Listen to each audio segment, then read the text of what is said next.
Վերջը չի թողնում որևէ այլ բանով զբաղվել այժմ։ Եվ ես զարմանում եմ բոլոր նրանց համար, ովքեր շարունակում են մնալ տանը, որովհետև 5 տարի շարունակ Նիկոլը դավաճանում է Հայաստանի Հանրապետությունը, Նիկոլը ոտնահարում է ազգային բոլոր արժեքները, Նիկոլը տապալում է ամբողջ պետությունը, պետական համակարգը կազմաքանդում է բոլոր օղակները եւ այլևս մենք տեսնում ենք, որ պետությունը գրեթե չի աշխատում։ Մենք ենթակա ենք այսօր արդեն լրջագույն սպառնալիքի ընդհանրապես ոչնչանալու ու հանկարծ այսքանից հետո Նիկոլը հանդես է գալիս ամենաերևի թե ծանր նախաձեռնությամբ ջարդելու մեր հիմնասյունը հայ առաքելական եկեղեցի։ Եվ դրա համար մենք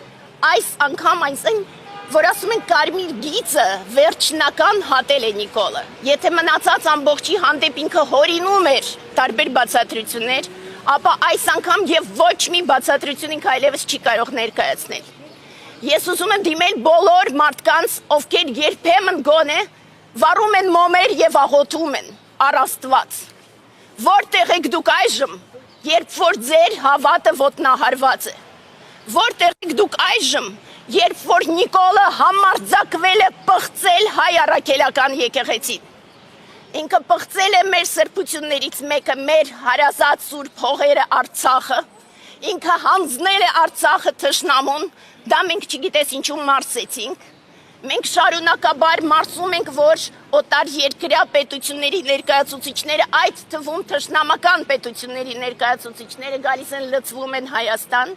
բայց հիմա, եթե մենք հանդուրժենք այս քայլերը, այլևս ընդհանրապես իմաստ չի ունենա համարել, որ մենք ունենք Հայաստան եւ մենք հայ ենք։ Ըստ ձեզ ինչու է նա եկեղեցու դեմ արշավ հայտարարել, քանի որ գիտենք սահմանադրությամբ պետությունը եւ եկեղեցին անջատ են իրարից, նպատակը Առաջինը իհարկե իր համար վաղուց սահմանադրությունը եւ ընդհանրապես որևէ օրենք արժեք չէ,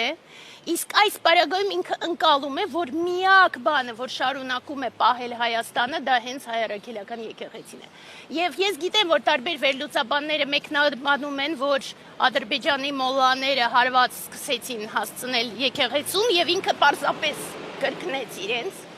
սակայն ես վստահ եմ, որ դա շատ վաղուց էր իր մեջ։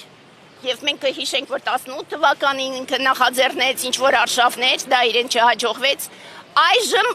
լկտիության բոլոր սահմանները հատել են։ Մենք պահանջում ենք առաջին հերթին իհարկե ոչ թե հրաժարական։ Ես չեմ պահանջում հրաժարական, ես պահանջում եմ դատել Նիկոլին անմիջապես։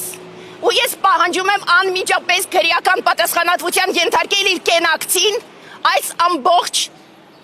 բոլոր տեսակի օրենքները ոտնահարելու համար, անձնական վիրավորանքի, կենակիցը Աննա Հակոբյանն է։ Ինքը շարունակաբար ամենավերջի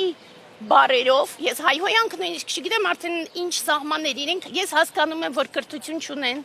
ես հասկանում եմ, որ այդ խորդանոցներում իրենք են մեծացել եւ որևէ կրթություն չեն ստացել, դրա համար երբեմն փորձում են ասել, որ կրթությունը նորաձև է, որ իրանց ներշնչեն, որ կրթություն են ուզում ստանալ,